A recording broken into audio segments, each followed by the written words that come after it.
Friends, स्वागत है आपका एके एकेडमी चैनल में। जैसा कि आप बोर्ड देख रहे होंगे कि आज हम जीके जीएस पढ़ने वाले हैं। शायद आपको कुछ ना दिखे, हल्का फुल्का, कोई बात नहीं है, मैं आपको बोल करके बतला दूंगा यहाँ पे जो लिखा हुआ है। और देख लीजिए, हम जो आज पढ़ने वाले हैं ये सारा टॉपिक मैंने इस पे खुद से नहीं मतलब कुछ बातें खुद से लिखी है और कुछ एक लड़के से लिखवाई है। तो अगर इसमें कुछ गलत भी लिखा हुआ होगा तो कोई बात नहीं है, वो मैं आपको बतला करके यहाँ क्लियर करने वाला हूँ। और ये जो भी टॉपिक यहाँ पे ये जो लिखा हुआ है ना, ये सारे टॉपिक हैं हमारे, ये जितना भी लिखा हुआ है। क्योंकि मुझे आदत है कि जब तक मुझे टॉपिक नहीं रहता है तब तक मतलब मैं क्लियर कर नहीं पाता कि मुझे पढ़ाना इस वक्त क्या है। दिमाग में बहुत सारा डेटा पड़ा हुआ है, इस वजह से सब इधर उधर हो जाता है। तो मैंने क्या किया है, यहाँ पे जो डेटा है वो मैंने लिख रखा है और आप इन सभी डेटा से ही मैं आप लोग को बताऊंगा कि ये सब क्या लिखा हुआ है और इन सब का मतलब क्या होता है। तो ठीक है। और एक बात और कहना चाहूंगा कि आप लोग अगर इस वीडियो को कंप्लीट समझना चाहते हैं तो इस वीडियो को पूरा देखें, और अगर ना पसंद आए तो उसके बाद आप डिसीजन ले सकते हैं कि चैनल को सब्सक्राइब करना है या नहीं करना है। ठीक है, तो आइए बोर्ड पे। ये जो आरबीसी मैंने लिखा है, ये ब्लड का एक पार्ट है। आरबीसी मानव शरीर में जो है 3 प्रकार के ब्लड पाए जाते हैं, आरबीसी, डब्ल्यूबीसी और प्लेटलेट्स।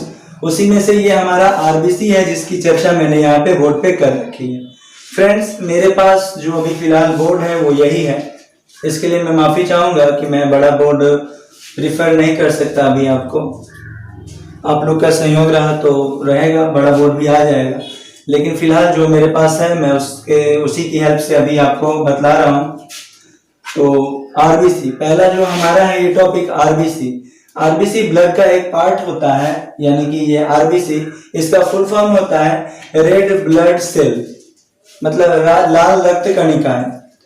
और इसकी आयु की बात करें आरबीसी की तो 120 दिन होती है।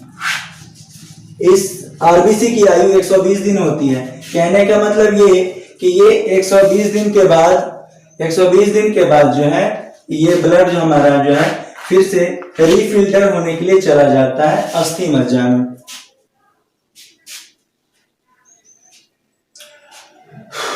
और ब्लड का निर्माण कहाँ होता है? स्प्लीन में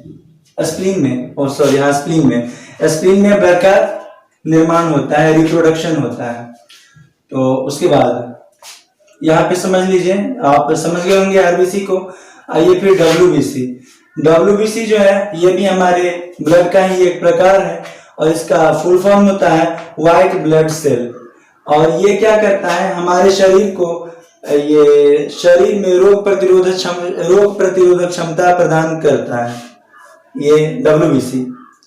उसके बाद आते हैं यहाँ पे प्रेशर कुकर। यहाँ पे जो मैंने प्रेशर कुकर लिख रखा है, इस प्रेशर कुकर के बारे में मैं ये बतलाने वाला हूँ कि जो प्रेशर कुकर में जो हैंडल लगा होता है उसमें बैकेलाइट का उपयोग किया जाता है। हैंडल में जो प्लास्टिक लगा होता है वो बैकेलाइट होता है, प्लास्टिक बैकेलाइट होता है।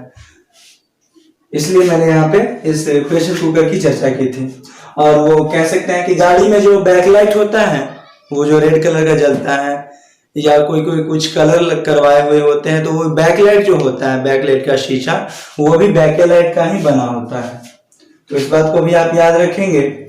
उसके बाद मैंने यहाँ पे ट्यूबलाइट की चर्चा की है। ट्यूबलाइट में जो है ये Hg यानी कि पारा द्रव भरा होता है। Hg का मतलब होता है पारा। ठीक है, अगर पूछा जाए कि ट्यूबलाइट में कौन सी गैस भरी होती है तो पारा द्रव गैस भरी होती है, इसका आंसर होगा। अब आते हैं यहाँ पे, अगला सवाल है रेफ्रिजरेटर मैंने यहाँ पे इसलिए लिख रखा है क्योंकि रेफ्रिजरेटर का अभी मैं यूज बताने वाला हूँ। वो जो रेफ्रिजरेटर में आप कोई भी सामान रखते हैं और वो सेफ रहता है, मतलब कहने का मतलब टेम्परेचर नॉर्मल करके रखता है, वो कौन सी गैस होती है जो टेम्परेचर नॉर्मल करके रखती है, यानी कि प्रशीतक के रूप में कौन सी गैस का उपयोग रेफ्रिजरेटर में यानी कि फ्रिज में किया जाता है। तो उस समय कहेंगे कि इस फ्रिज में जो है फ्रीऑन गैस का उपयोग किया जाता है। इस तरह से आप याद रख सकते हैं कि फ्रिज में फ्रीऑन गैस का उपयोग किया जाता है प्रशीतक के रूप में, यानी कि किसी भी पदार्थ को ठंडा या फिर सेफ रखने के लिए। अब आइए, अब हम यहाँ पे पढ़ते हैं, यह प्रतिध्वनि, शायद आप लोग को ये प्रतिध्वनि ना दिख रही हो तो मैं आपको ऊपर लिख देता हूं बोर्ड पे।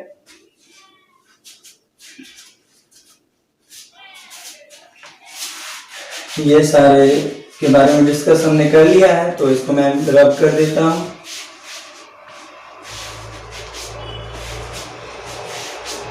ये जो प्रतिध्वनि मैंने लिख रखा है, प्रतिध्वनि, प्रतिध्वनि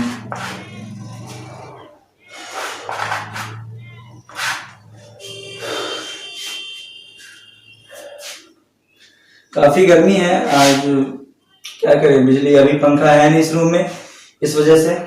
चलिए कोई बात नहीं। ये जो प्रतिध्वनि की बात कर रहे हैं, प्रतिध्वनि, प्रतिध्वनि का मतलब होता है वैसी ध्वनि जो दोबारा हमें सुनने को मिले, यानी कि वैसा स्थान जहां अगर हम बोलते हैं तो वही हमारी जो ध्वनि यानी हमारा जो साउंड होता है वो रिफ्लेक्ट होकर के हमारी कानों तक दोबारा सुनने को मिले, इसी को हम प्रतिध्वनि कहते हैं। और प्रतिध्वनि की न्यूनतम दूरी की बात की जाए तो प्रतिध्वनि की न्यूनतम दूरी जो होती है, न्यूनतम दूरी, न्यूनतम दूरी यह होती है 17 मीटर। ये 17 मीटर कहां से? श्रोता और परावर्तक सतह के बीच। जैसे कि मैं यहां हूं और जो मान के चलिए कि एक रूम है और उस रूम में जो श्रोता यानी कि सुनने वाला है, यानी कि मैं जिस रूम में हूं उस रूम की लंबाई 17 मीटर होनी चाहिए। मेरे डिस्टेंस से, मेरे यहां से आगे या पीछे लेकर के दूरी जो होती है वो कम से कम मतलब न्यूनतम 17 मीटर होनी चाहिए, तभी आप प्रतिध्वनि सुन सकते हैं। इसलिए अब यहाँ पे याद रखेंगे कि प्रतिध्वनि सुनने के लिए न्यूनतम दूरी 17 मीटर। अगर इससे ज्यादा होता है तो आप प्रतिध्वनि अच्छी तरह से नहीं सुन पाओगे। तो इस तरह से ये प्रतिध्वनि का जो टॉपिक था ये भी हमने समाप्त कर दिया है यहाँ पे फिलहाल। तो चलिए फ्रेंड्स, मैं आपको जो है ये सब जो सवाल बतला रहा हूँ ये ज्यादा डीप में नहीं जा रहा हूँ, तो इसलिए माफ कीजिएगा। जो भी मैं पढ़ा रहा हूँ ये सारे ऑब्जेक्टिव पढ़ा रहा हूँ ताकि आपको वहाँ जो एग्जाम हॉल में पूछे जाते हैं वहाँ ऑब्जेक्टिव ही पूछे जाते हैं। तो फ्रेंड्स आगे चलिए, हम अगला सवाल अपना लेते हैं। 1 किलो, यहाँ मैंने लिख रखा है 1 किलो। आपको बतलाना है कि 1 किलो में कितना ग्राम होता है। अगर आप लोग में से किसी को ये मालूम हो तो प्लीज इसका आंसर कमेंट में जरूर लिखें। फिलहाल मैं बतला देता हूं कि 1 किलो का मतलब होता है कितना ग्राम होता है, तो 1000 ग्राम होता है। 1 किलो बराबर 1000 ग्राम। ठीक है फ्रेंड्स, आप इस बात को याद रखेंगे। इस तरह से भी सवाल पूछा जा सकता है कि 1 किलो में कितना 1000 ग्राम होता है। तो ये भी क्लियर हो गया।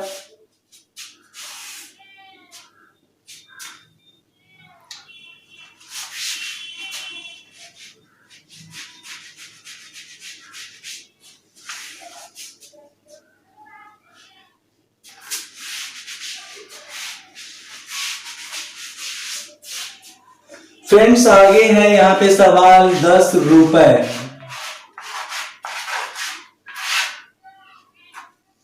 10 रुपया। अब आप लोग में से कुछ लोग कहेंगे, आप सब में से, कि ये 10 रुपया मैंने क्या लिखा। तो आप समझिए कि ये 10 रुपया वर्तमान समय में जो सवाल है करंट अफेयर से कभी कभार पूछ लिए जाते हैं कि 10 रुपए के नोट पे किस चीज का चित्र छपा हुआ है। तो आप याद रखेंगे कि कोणार्क का सूर्य मंदिर, कोणार्क का सूर्य मंदिर, सूर्य मंदिर 10 रुपए के नोट पे कोणार्क का सूर्य मंदिर छपा हुआ होता है। आप तो इस बात को याद रखेंगे, ये सवाल करंट अफेयर से पूछे जाते हैं। और फ्रेंड्स एक बात और, आप बाकी नोटों के बारे में भी ना सोचें, मैं डेली जो दे रहा हूं आपको उसमें बाकी नोटों के बारे में भी मैं शेयर कर दूंगा, आपको बतला दूंगा। चलिए अब हम पढ़ते हैं इधर फूड प्रोडक्ट। मैंने यहाँ पे लिखा है फूड प्रोडक्ट, FOOD, और ये fast food, sorry fast food लिखा है मैंने। ये हमारा टॉपिक फास्ट फूड है, ये टॉपिक है हमारा। और इस फास्ट फूड को देखिए, ये फास्ट फूड मैंने इसलिए लिख रखा है ताकि आप लोग में से कुछ बहुत सारे लोग ऐसे होंगे जिन्हें प्रॉब्लम होगी कि फास्ट फूड का जो पैकेट होता है, और फास्ट फूड, पहले तो ये कि फास्ट फूड कहते किसे हैं। आप जो ये कुरकुरे खाते हो, कुरकुरे या फिर लेस जो खाते हो, या फिर और भी जो पैकेट में जो पैक होता है जैसे नमकीन ही है, तो आप जो मतलब मार्केट में लेने जाते हो तो कहते हो सर इसमें तो हवा भरा हुआ है। तो वो हवा इसलिए भरा हुआ है ताकि वो सेफ रहे, ठीक है। वो ऐसे ये जो वातावरण में जो हमारा ऑक्सीजन, नाइट्रोजन, कार्बन डाइऑक्साइड सब मिक्सअप है एयर, तो वो वाली गैस उसमें नहीं भरी हुई, क्योंकि वो अगर गैस उसमें भरी हुई रहेगी तो वो खराब हो जाएगा। इसलिए उसमें नाइट्रोजन गैस भरी होती है, नाइट्रोजन। आप इस बात को याद रखेंगे, नाइट्रोजन गैस फास्ट फूड के पैकेटों में भरी हुई होती है। तो चलते हैं अगले टॉपिक पे।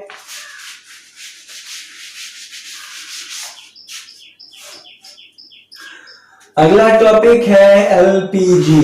ये जो टॉपिक है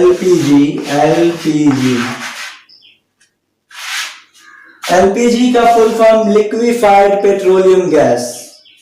आप याद रखेंगे, लिक्विफाइड पेट्रोलियम गैस, ठीक है, आप लिख लेंगे, मैंने बदला दिया है।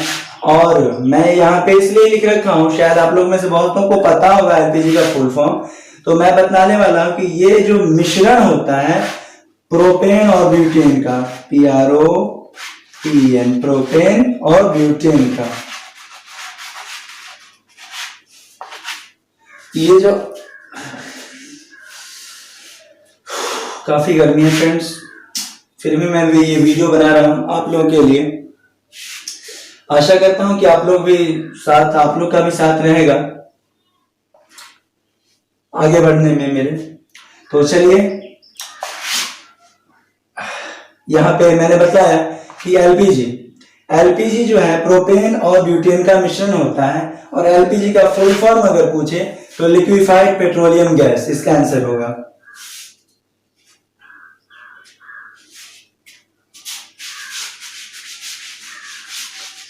अब हमारा नेक्स्ट टॉपिक है, हाँ यहाँ पे है धनिया। फ्रेंड्स शायद आप लोग में से किसी को हंसी भी आ रही होगी कि मैं आज धनिया पढ़ाने वाला हूँ। धनिया कहने का मतलब आपसे ये सवाल पूछा जा सकता है कि धनिया का हम कौन सा भाग खाते हैं। ये जो धनिया है, जो मसाला है, धनिया एक मसाला है, और इस धनिया का हम कौन कौन सा पार्ट खाते हैं, तो इसका जवाब होगा हरे पत्ते और सूखे फल।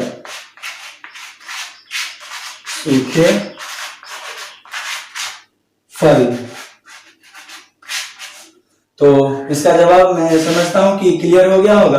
धनिया का हम कौन सा भाग खाते हैं, तो आप जवाब दीजिएगा हरे पत्ते और सूखे फल, ठीक है। और धनिया एक मसाला है। चलिए हम अगले सवाल पे चलते हैं।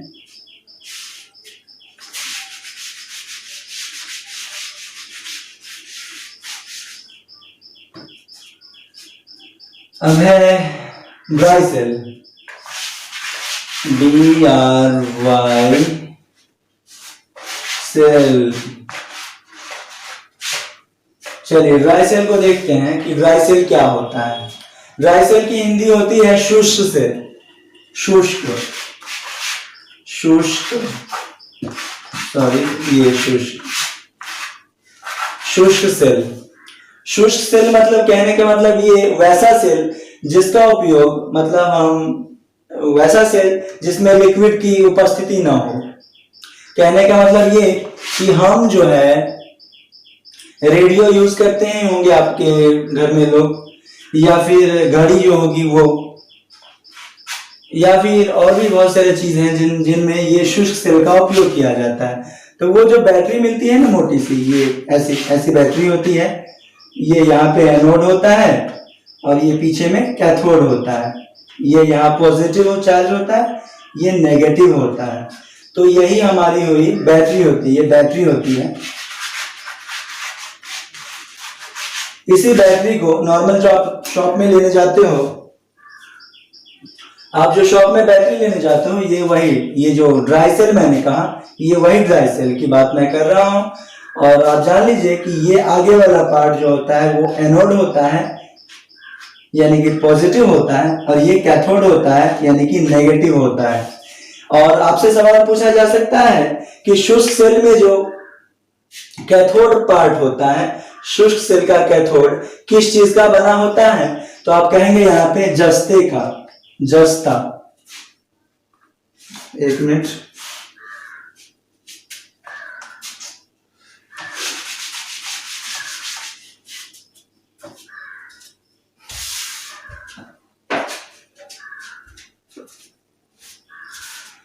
तो ये हमारा शुष्क सेल है, और इस सेल में मैंने बतलाया कि जो कैथोड होता है, ये कैथोड,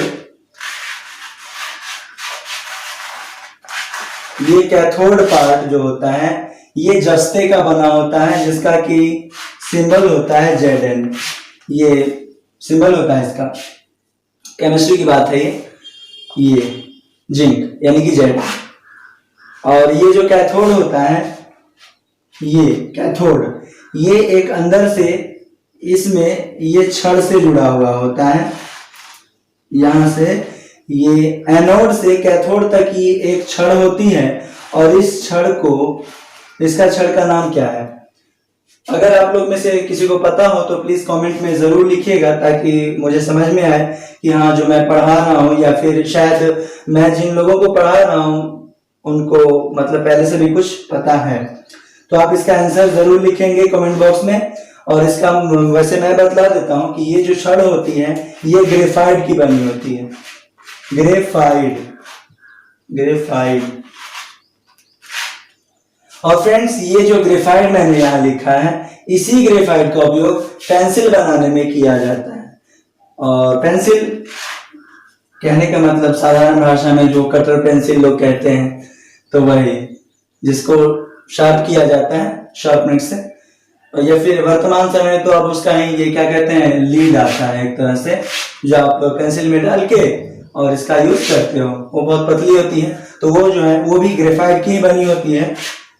तो इस प्रकार आप याद रखेंगे कि ये ग्रेफाइट की छड़ होती है, और ये आगे एनोड होता है और पीछे कैथोड होता है। एनोड पे पॉजिटिव चार्ज और कैथोड पे नेगेटिव चार्ज। और ये हमारा ड्राई सेल था। चलिए हम नेक्स्ट टॉपिक पे चलते हैं।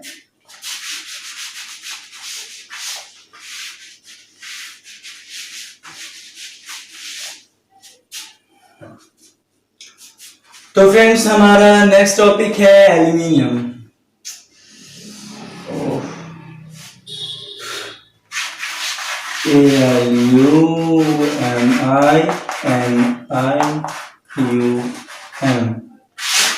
एल्यूमिनियम। फ्रेंड्स हम जानने वाले हैं एक ऐसे तत्व के बारे में जिसमें जितना ज्यादा जंग लगता है वो उतना ही ज्यादा क्या कहते हैं, उसमें मजबूती आती है, या फिर कह सकते हैं कि उसमें जंग लगता ही नहीं कभी। एल्यूमिनियम ऐसा तत्व है जिसमें कभी जंग नहीं लगता, जबकि लोहा जो है उसमें जंग लगता है, और उसमें अगर ज्यादा जंग लग जाए तो मतलब वो लोहा बर्बाद ही हो जाता है, एक तरह से कह सकते हैं।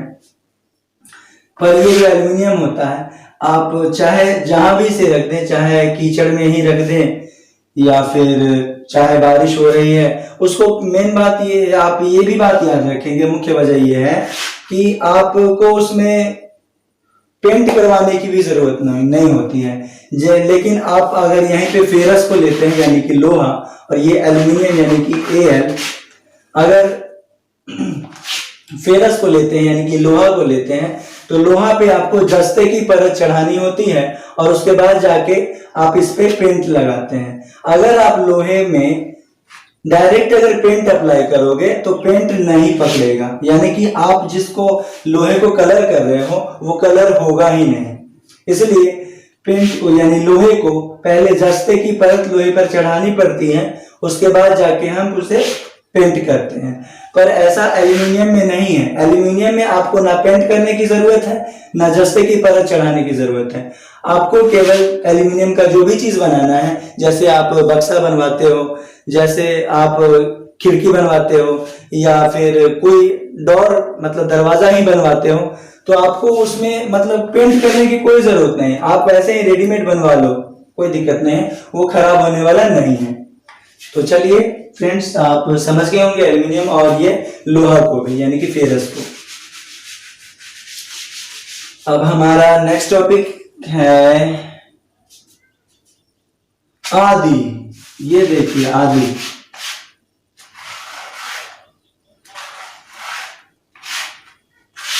फ्रेंड्स, मेरी हिंदी तो कुछ खास नहीं है, पर जो आता है मैं लिख रहा हूं यहाँ पे आदि, यानी कि जिंजर जिसे कहते हैं। तो जिंजर सवाल आपसे पूछा जाएगा आदि से, यानी कि जिंजर से यह पूछा जा सकता है कि आदि ये तना का भाग होता है कि जड़ का भाग होता है। आप यह रखें, आपको यह देखना है कि ये तना का भाग है या जड़ का भाग है।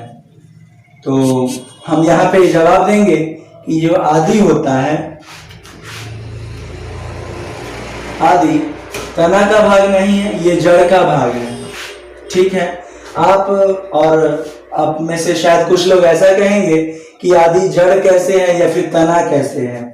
तो मैं क्लियर कर दूं कि आदि जब आप जमीन के नीचे से निकालते हो तो वह आदि ही होता है जो जड़ होता है। ठीक है, यानी कि आपको आदि जड़ ही लगाना है और वो जड़ ही होता है, यानी कि उसमें से उसके नीचे कोई जड़ नहीं होता। इसीलिए हम आदि को तना ना मान के जड़ मानते हैं। ठीक है, तो चलते हैं अब नेक्स्ट टॉपिक पे।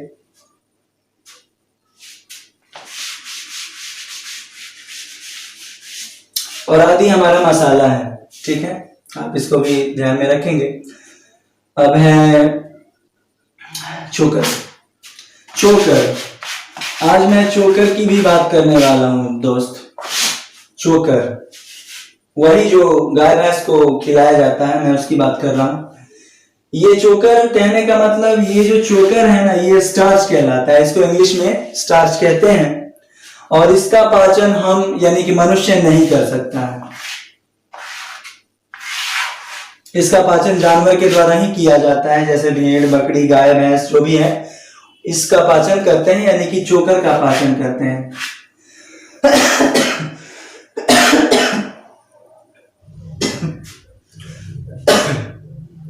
चलिए अब, हाँ, तो चोकर, ये जो कैप्सूल, माफ कीजिएगा आगे, कैप्सूल की जो परत होती है,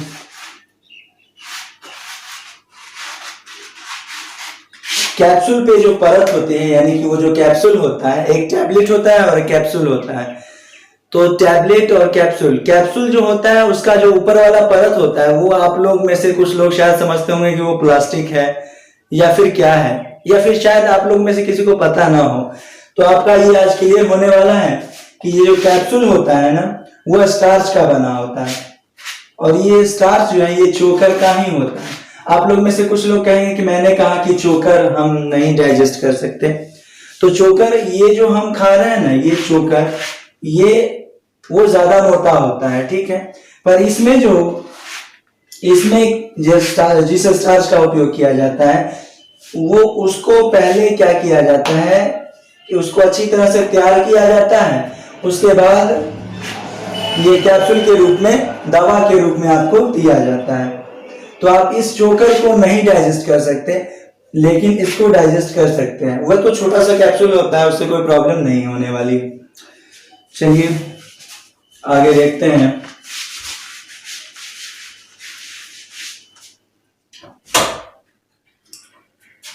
आगे हम पढ़ने वाले हैं मिल्क। तो फ्रेंड्स मिल्क, मिल्क में हम क्या पढ़ेंगे? तो मिल्क यानी कि दूध, दूध।